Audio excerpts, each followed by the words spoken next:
Baik, saudara-saudara, kita akan membaca dan merenungkan firman Tuhan. Mari kita persiapkan pembacaan Alkitab dari Matius pasal 16 ayat 2 dan 3, tapi supaya ayat-ayat lain tidak terlewatkan, karena satu perikop kita baca saja dari ayat 1 sampai dengan ayatnya yang keempat. Mari kita siapkan pembacaan Alkitab dari Matius pasal 16 ayat pertama sampai dengan ayatnya yang keempat. Sebelum kita membaca dan merenungkannya, mari kita tundukkan kepala kita berdoa, mohon bimbingan Roh Kudus. Tuhan Bapa di sorga, betapa gembiranya kami berada di tempat ini ya Allah. Kami boleh memasuki hari Minggu perdana sebagai hari kebaktian orang-orang yang percaya kepadamu di seluruh dunia. Dan pada minggu yang perdana ini, kami GKST Gloria bersatu dengan Pospel Bekasi. Semua kami datang dari tempat yang jauh untuk merayakan kebesaran Tuhan yang telah memberikan kami kekuatan dan perkenanan untuk memasuki tahun yang baru, dan mulai hari ini kami akan menjalankan panggilan kami sebagai umat yang percaya untuk beribadah setiap hari Minggu. Kami akan membaca firman-Mu, terangilah hati dan pikiran kami, supaya oleh cahaya firman-Mu, langkah kami tetap, pengharapan kami jelas, keimanan kami teguh, hanya untuk Tuhan dan bagi kemuliaan nama Tuhan. Roh Kudus mengurapi kami, sehingga oleh pembacaan dan perenungan firman Tuhan, kami semua beroleh berkat yang besar untuk kekuatan kami menjalani tahun yang baru ini. Dalam nama Tuhan Yesus kami sambut firman-Mu. Amin. Kemudian datanglah orang-orang Farisi dan Saduki hendak mencobai Yesus. Mereka meminta supaya ia memperlihatkan suatu tanda dari sorga kepada mereka. Tetapi jawab Yesus, pada petang hari karena langit merah, kamu berkata hari akan cerah. Dan pada pagi hari karena langit merah dan redup, kamu berkata hari buruk. Rupa langit kamu tahu membedakannya, tetapi tanda-tanda zaman tidak. Angkatan yang jahat dan tidak setia ini menuntut suatu tanda. Tetapi kepada mereka tidak akan diberikan tanda selain tanda Nabi Yunus. Lalu Yesus meninggalkan mereka dan pergi. Berbahagialah setiap orang yang mendengar dan melakukan firman Tuhan dalam hidupnya. Haleluya.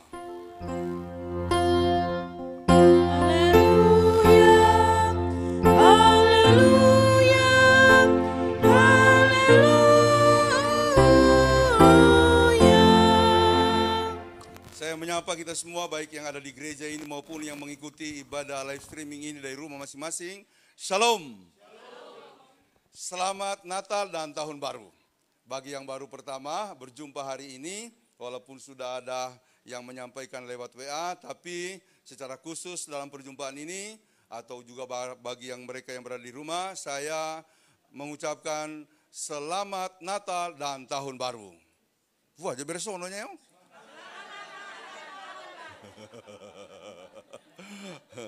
Ibu Emma, tadi saya tanya tidak ada jawabnya. Ibu Emma selalu bilang, Pak Pin kalau pakai bahasa poso diterjemahkan. Jadi saya akan terjemahkan, walaupun juga saya tidak lancar.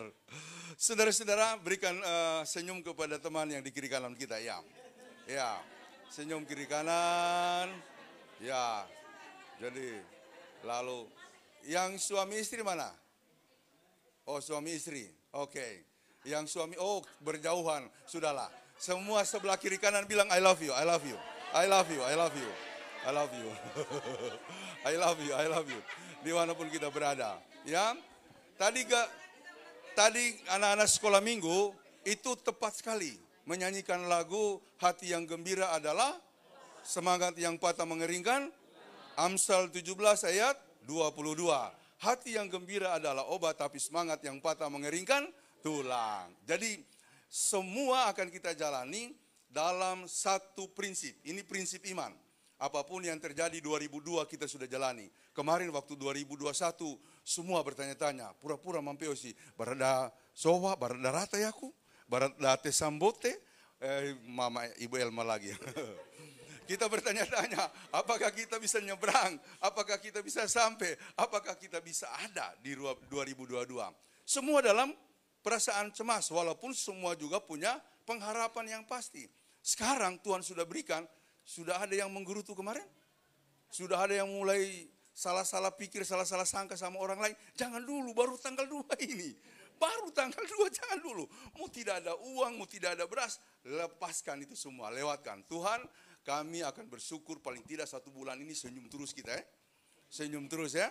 Tapi jangan senyum kayak yang di pinggir jalan ya. Yang babat talanjang itu bahaya itu.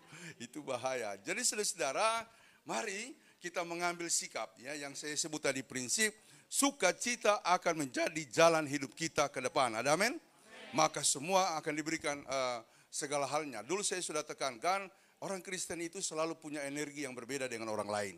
Kita diberikan suatu kekuatan yang disebut, dulu perikop ini sebelum saya jelaskan beberapa hal yang penting. Tadi kita membaca orang-orang Saduki datang mencobai Tuhan Yesus. Karena mereka mendengar bahwa Tuhan Yesus itu adalah Mesias, anak Allah, juru selamat.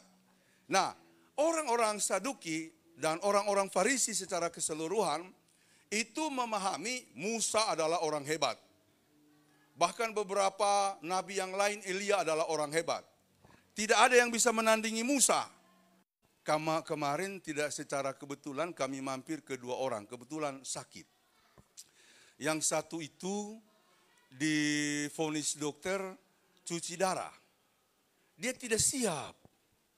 Bahkan dia menyalahkan dokter yang memvonis dia cuci darah.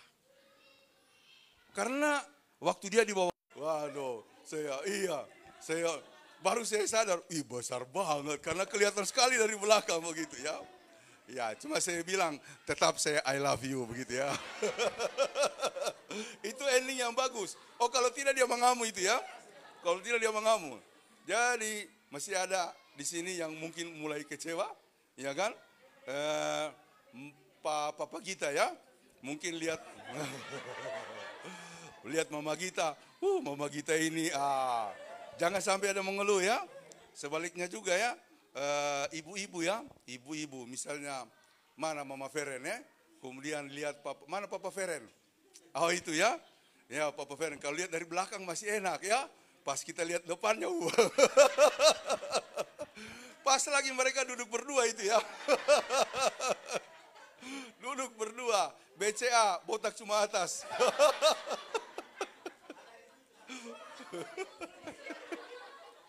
Sudah, ya. Kumanda, ya, ya, jatuhnya, Umar, untung masih ada rambut ya. Kalau kita ini masih Umar, untung masih ada rambut. Jadi saudara, mari kita menghargai, ya, sebab yang Tuhan berikan itu yang terbaik. Yang terbaik itu bukan pada saat kita umur 50 atau 60 sampai mati, tapi memang namanya perasaan cinta itu ada batasnya. Saya harus akui itu. Ya, dulu waktu Mama Butet masih lincah, masih nona-nona, dia tidak suka saya kejar ya. Saya kalau di Immanuel Palu dulu dari Masjid Raya saya kejar sampai di Karanjalemba. Tapi dia tidak buka pintu. Setelah besok saya datang lagi. Iya, dia tidak tahu ini orang Tentena ini gigi gitu loh. Akhirnya dia menyerah begitu ya. Dia menyerah. Saudara-saudara, perasaan cinta itu berkurang. Harus diakui berkurang. Ya, siapa yang bisa mengatakan, oh cintaku masih sama, itu bohong. Berkurang. Berjalannya umur, bertambahnya usia, apalagi kayak saya bilang tadi ya, sudah ada di sini begitu ya. Mulai berkurang. Karena kita manusia yang selalu membayangkan hal ideal. Yang kita lupa adalah ideal-idealnya kita secara manusia itu semu. Oleh karena itu Tuhan mengatakan hidup kita dalam rumah tangga, hidup kita dalam menjalin relasi harus pakai cinta agape. Meskipun dia punya kelemahan, kita akan menanggung kelemahannya karena kita mengasihi dia. Amin. Ya, jadi yang mungkin ada rasa-rasa mulai berkurang, kembalikan kepada Tuhan. Tuhan, cinta saya berkurang, tapi cintamu abadi. Karena itu saya harus tempelkan cinta Tuhan. Oh, bukan cinta Tuhan yang ditempelkan. Cinta saya tempelkan, rapatkan ke cinta Tuhan. Supaya cinta kita juga abadi. Jadi saudara-saudara, yang kedua orang yang saya kunjungi kemarin, dia stres, depresi. Itu berapa hari lalu dia bilang, Papin, kok tidak mampir, dulu suka mampir. Memang dulu kita suka mampir ya. Saya stres, kok tidak mampir? Saya bilang mau butet kemarin, mau tengah malam kita mampir, kita sudah malam mampir. Memang dia stres. Saya bilang, kenapa stres? Dia bilang begini, saya sudah ke psikiater, psikiater bilang saya memendam sesuatu dan akhirnya dia cerita. Istrinya itu buta. Karena apa? Karena gula. Istrinya dulu pokoknya waktu masih kerja, setiap hari minum Sprite. Karena dia suka minum Sprite itu kayak ada yang gigi-gigi di lidah. Kan kalau minum Sprite kan ada yang kayak nusuk-nusuk di lidah, itu enak bagi dia. Ternyata rupanya dia salah. Itu menampung gula. Sprite kan gulanya tinggi. Ya, ada teman saya pendeta, Coca-Cola, di mana-mana Coca-Cola karena ginjal. Parah. Jadi yang ibu buta ini lalu kemudian dirawat sang suami. Suaminya dulu beberapa tahun, sudah 10 tahun lebih, ketika istrinya begitu dia bilang begini, Tuhan matikan marah dalam hati saya. Dan benar, dia tidak marah. Tapi ternyata itu berdampak pada dirinya. Dia depresi, dia buka kepada psikiater, dokter. Saya memendam banyak hal, saya marah tapi saya tahan karena istri saya ingin supaya dia bisa bertahan.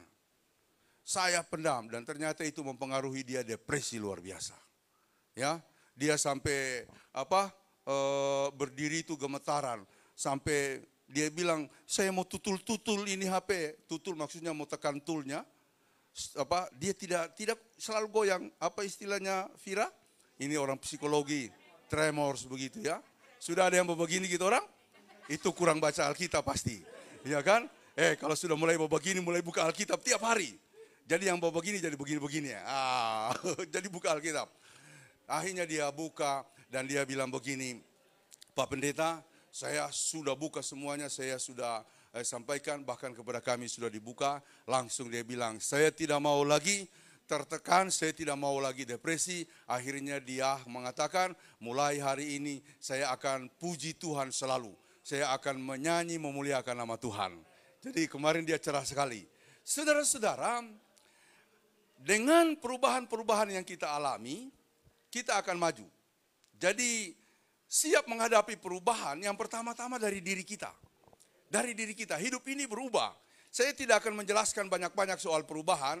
Yang pertama itu yang nyata, perubahan yang nyata di tengah kita adalah era kita. Saya tidak bicara lagi pertama, digital citizenship.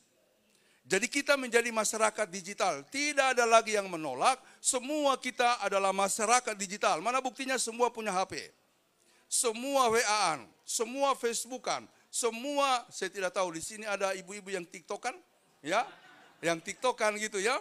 Iya, yang TikTokan. Cobamu cakep. Udah pernah posting fotomu belum? Tidak. Bodoh, kau diselingkuhin tahu, begitu katanya. Bayangkan begitu kata TikTok indah ya. Iya, ya kan? Cobamu ganteng. Rajin gereja tidak? Tidak. Lemah. Indah sama Sita pasti tahu itu ya. Saya cuma ikut Vira dengan Butet aja. Saudara-saudara, semua kita menjadi masyarakat digital. Itu poin pertama. Yang kedua adalah digital creativity. Jadi kreativitas digital. Kita sudah menjadi netizen yang kreatif. Ketika kita posting, kemarin tanggal 24 langsung posting. Itu udah bagian dari digital creativity. Kemudian tanggal 25, saya juga posting terus toh. Di grup saya posting. Inilah kegiatan kita. Karena begini, digital itu, terutama media sosial itu, salah satu unsur elemen yang tidak bisa kita abaikan. Yang tidak bisa kita abaikan. Itu sudah bagian penting bagi promosi, bagi juga informasi dan lain-lain sebagainya. Jadi saudara-saudara, kita adalah digital creativity. Tetapi yang diharapkan kalau itu mau disebut sebagai kecerdasan digital, jangan cuma posting-posting. Mulailah berpikir, saya punya ini, alat ini, dan bahkan saya ikut bermedsos, tujuannya untuk apa? Tujuannya untuk apa? Karena kalau itu tidak sampai kita mampu jawab, maka kecerdasan digital kita belum tercapai. Yang ketiga, ke digital competitiveness, daya saing digital. Nah, itu saya lihat orang-orang melakukannya. Kemudian ada mungkin kenal Pendeta Elizabeth Panduu yang di GPIB Harapan Baru atau Harapan Jaya. Lalu anaknya, itu luar biasa sekarang penghasilan. Nama anaknya siapa, Butet? Ya, siapa? Sania. Sania, anaknya Sania.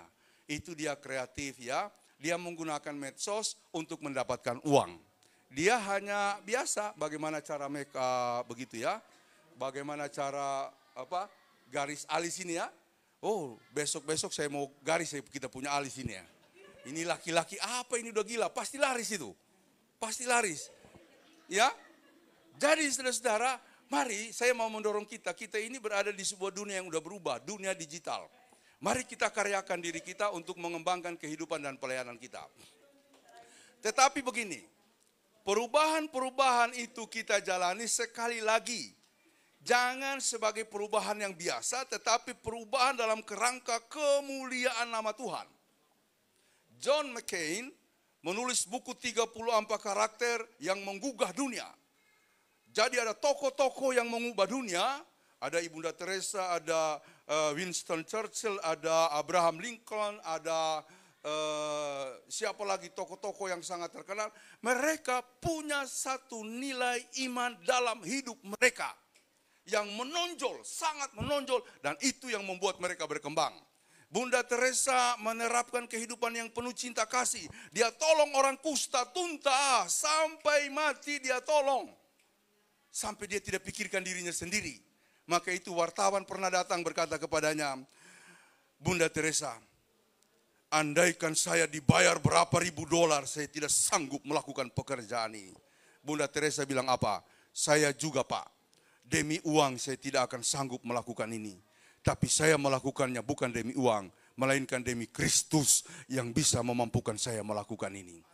Jadi kalau kita tidak mampu melakukan semua hal yang disebut perubahan dan pelayanan di dalam koridor demi kemuliaan Kristus, kita jatuhnya apa orang Poso bilang? Ronga. Ya, banyak ronga. Pokoknya cepat mengeluh. Apa istilah Posonya ya? Ibu Emma, saya tidak lancar ya. Akhirnya saya ke Indonesia lagi. Akan mudah mengeluh, akan mudah berputus asa, dan lain-lain sebagainya. Kemudian Winston Churchill, lalu Abraham Lincoln, Martin Luther King yang berjuang untuk keadilan sampai tuntas. Kita kalau melayani sampai tuntas. Kita sudah dapat tempat ini, puji Tuhan. Sesudah itu kita kembangkan. Ya, kita kembangkan. Kita akan mengalami dua perubahan besar, baik Gloria maupun khususnya di Pospel ini. Yang pertama, tanggal 13 Februari kalau tidak ada halangan, kita akan pengurapan pendeta. Pengurapan majelis. Pengurapan majelis. Saya sudah telepon ketua sinode terpilih, dia siap datang tanggal 13 itu. Saya juga lalu mengajukan pertanyaan begini, Pak, apa bisa langsung menetapkan Pospel Bekasi menjadi jemaat dewasa? Sudah punya tempat kebaktian? Sudah. Sudah punya majelis? Sudah, tapi akan diurapi pada hari yang sama. Bisa. Bisa. Siap menghadapi perubahan? Siap menghadapi perubahan? Harus siap. Tidak boleh mundur. Soal konsolidasi perbaikan itu berjalan bersama. Jangan tunggu nanti sudah fix baru, tidak mungkin terjadi. GKST Gloria dulu tidak jemaat dulu. Kita tidak jemaat dulu. Cuma punya calon majelis dulu. Ditetapkan, kita gerak. Ya, kita gerak. Jadi kalau soal perubahan, saya punya dua sosok. Tidak jauh-jauh sih. Yang pertama, Bapak Jody itu pensiunan Angkatan Laut. Dia mengajarkan kepada kami 3 hal. Yang pertama, kalau orang lain bisa, kenapa saya tidak bisa? Karena itu dia hebat. Yang kedua, apapun yang ada di tangan saya harus bisa jadi uang. Pensil ke, daun ke, makanya dia punya kembang banyak, dia sekarang kerjasama dengan kantor-kantor, dia bawa kembangnya. Dia kaya. Dia punya kebun sawah luas di Purwakarta, dia punya ruko-ruko banyak di kompleks kami sana, rumah kontrakannya banyak. Dia tidak pernah berhenti untuk mengkaryakan apapun itu, sekecil itu apapun, sekecil apapun itu. Dia bilang bagi saya, cuma saya bilang hati-hati Pak, jangan ngomong begitu kepada istri, saya pegang kau jadi uang. Bahaya itu ya, bahaya itu. Ya kan? Oh iya, tidak boleh. Yang saya maksud, saya pegang daun, saya pegang pensil, saya pegang jam. Yang ketiga, waktu itu berharga. Makanya kalau dia rapat, dia tidak mau yang cerita-cerita. Langsung rapat, A, B, C, D, selesai baru ngobrol. Kebanyakan ngobrol biasa baru rapat. Habis waktu. Jadi 1, 2, 3 selesai. Nah sekarang kita ngobrol. Yang mau pulang-pulang, yang ngobrol-ngobrol. Saya pakai 3 itu. Yang kedua, prinsip saya untuk berubah, Pak Sinar Putosi. Papa Obed, Pak Nubi dengan orang-orang tua, pengen ada GKST di Jakarta. Maju. Maju. Wih, sadap kalau begini. Maju, tidak ada kata mundur. Sampai hari ini, maju. Tidak ada kata mundur. Maka mulailah kita 2019 April kalau tidak salah, 2018 April kalau tidak salah, bukan rapat, pasca Longkea di Villa Blessing yang kemarin, Cisarua, di situ kita bahas, orang Longkea bilang setuju, semua setuju, ya. Walaupun hari ini ada di mana? Di Babelan, ya. Mereka nanti ke sini. Saudara-saudara, mari kita hadapi perubahan dalam kerangka demi kemuliaan Kristus. Kalau tidak kita akan mengalami kesia-siaan. Sekarang apa cita-cita kita? Apa kerinduan kita? Apa keinginan kita? Apa yang mau kita lakukan? Bawa itu dalam doa. Bawa itu dalam segala penyerahanmu kepada Tuhan. Maka itu akan berjalan sebagai suatu perkembangan. Perubahan itu ada yang dadakan. Pertama-tama perubahan itu ada yang berlaku alami. Tahun baru, ulang tahun itu alami. Tapi ada perubahan dadakan. Dadakan, ya. Saya sudah pernah ceritakan, ada tentara yang sudah tes sampai berkali-kali sampai batas umurnya tidak lolos. Dulu suaminya si Ayu Metegun, dia 8 kali tes masuk tentara. Yang ke-8 itu sudah mentok. Kalau tidak diterima memang tidak masuk. Tapi yang ke-8 mentok. Saya bilang mungkin itu panitia udah bosan barangkali ya. Kau lagi, lolosin ini aja. Tapi bukan begitu. Itu karunia Tuhan. Tapi ada orang itu tidak lolos sampai yang kesekian kali. Akhirnya dia kerja sama orang Cina di Makassar. Nah dia kerja lalu kemudian dibawa ke Surabaya. Si Cina Makassar ini punya teman polisi. Pangkatnya bagus di Surabaya. Sakit, dia harus sakit darah kotor. Kebetulan si pemuda yang gagal tentara tadi, dia bisa cuci darah, dalam tanda petik ya. Apa istilahnya kita, Pak Jemi? Hah? Cuci darah cara tradisional. Hah? Ya, bukan bekam. Apa biasanya di sana? Bukan juga gurah, pokoknya kasih bersih. Nah, tahun dajila. Jadi ada daun dia gosok-gosok di lidah, keluar itu darah. Dia lakukan beberapa kali, sehat ini apa? Polisi, bukan tentara dia, polisi. Sehat itu polisi. Langsung dia bilang, Nyong, ngana minta apa saya kasih, rumah, auto saya kasih. Dia bilang, Pak, saya tidak minta itu. Tapi saya pengen jadi tentara. Serius? Iya, tapi umur saya sudah lewat. Tidak. Kau, saya daftar besok. Jadi tentara dia. Sampai sekarang. Itu dia pulang kampung. Bodoh, dia bahagia sekali. Berhasil jadi tentara. Saudara-saudara, itu dadakan. Itu perubahan dadakan. Nah, ada perubahan yang disebut perubahan yang direncanakan. Pernah baca bukunya Change yang ditulis oleh Profesor Reynald Ghazali? Judulnya Change. Itu perubahan juga harus dipersiapkan. Organisasi termasuk gereja katanya harus mempersiapkan perubahan. Tidak bisa hanya alami, tidak bisa dadakan. Harus dipersiapkan. Bagaimana mempersiapkannya? Melalui percakapan, melalui program. Untuk kita kemudian bisa mengalami perubahan. Jadi hari ini saya menekankan beberapa pokok itu untuk melihat bahwa memang kita tidak bisa menolak perubahan. Tidak bisa menolak perubahan. Pertanyaannya, apakah kita hanya menjalani perubahan alami atau menunggu perubahan dadakan? Perubahan alami akan terjadi. Tapi perubahan dadakan itu tergantung nasib. Orang-orang tertentu mujur mengalami perubahan besar, termasuk tentara atau polisi yang saya sebutkan tadi. Namun ada perubahan yang kiranya bisa kita jemput, yaitu perubahan yang dipersiapkan. Apa perubahan yang dipersiapkan? Itulah yang akan kita lakukan bersama-sama. Baik di Gloria, Pospel Bekasi maupun Cibubur. Kalau tidak ada perencanaan, maka tidak mungkin kita akan berkembang. Tidak mungkin kita berubah. Kalau kita tidak menyatakan saya bersedia menjadi pelayan Tuhan, tidak mungkin akan ada perkembangan. Memang orang bilang perubahan itu tidak gampang. Betul, saya juga percaya bahwa perubahan itu tidak mudah. Tapi bagi mereka yang siap berubah, maka perubahan itu akan menjadi bagian dari kehidupan mereka. Ada seorang raja, dia ingin seorang bapa mengalami perubahan. Dia mengatakan, ada sebuah batu di pinggir jalan, batu besar. Di dalamnya itu ada banyak koin emas. Kamu harus berusaha sendiri untuk kemudian menggeser batu itu. Baru kamu bisa mendapatkan koin.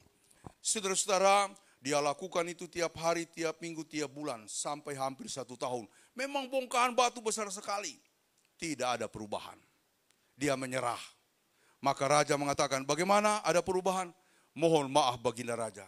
Tidak ada perubahan apapun dari usaha saya selama ini. Dia bilang, sini kamu. Berdiri kau di situ. Kau lihat cermin itu? Lihat. Dulu kau kurus kerempeng. Coba lihat badanmu. Udah berotot bukan? Iya. Dia bilang, udah berotot saya. Malah makin kekar badannya. Karena tiap hari dia dorong batu itu. Dengan tangan kiri, dengan kaki kiri, dengan pinggulnya, dengan semua. Tidak berhasil. Tapi ternyata proses itu telah membentuk dirinya untuk menjadi orang yang kokoh kuat. Makanya kalau ada persoalan, jangan menyerah. Duduk sujud, berdoa kepada Tuhan, hadapi dengan penuh kekuatan. Mungkin persoalanmu tidak selesai, tapi ada maksud Tuhan supaya memperkuat dirimu lebih dulu. Maka raja itu bilang, tinggal 3 minggu kau lakukan, pasti kau jadi lebih kuat. Maka itu dia lakukan lagi. Lama-lama dia makin menjadi kuat, dan akhirnya bongkahan batu besar itu dia bisa gulingkan, lalu dia mendapatkan koin-koin emas itu. Tidak mudah mendapatkan hidup yang sukses, Bapak Ibu Saudara-saudara. Tidak mudah membayangkan gereja kita akan langsung menjadi gereja yang besar, kayak punya Pak Pariaji atau punya Niko Nyoto Raharjo, atau kayak punya pendeta-pendeta yang lain, atau kayak gedung-gedung GPIB. Tidak mudah. Tapi bukan berarti tidak mungkin. Tidak mudah memang, tapi bukan berarti tidak mungkin. Tuhan sudah buka jalan. Bagi Gloria, bagi Pospel Bekasi, bagi Pospel Cibubur. Tuhan sudah buka jalan. Saya mau tanya, siap kita berubah? Siap kita berkembang? Jangan mundur dari pelayanan, jangan mundur dari komitmen, jangan mundur dari prinsip-prinsip yang saya sebutkan tadi. Sukacita Tuhan akan saya jalankan, bahkan juga kekuatan-kekuatan Tuhan akan saya harapkan masuk dalam hatiku untuk mengembangkan Pospel Bekasi ini. Ada amin? Tuhan memberkati kita. Amin.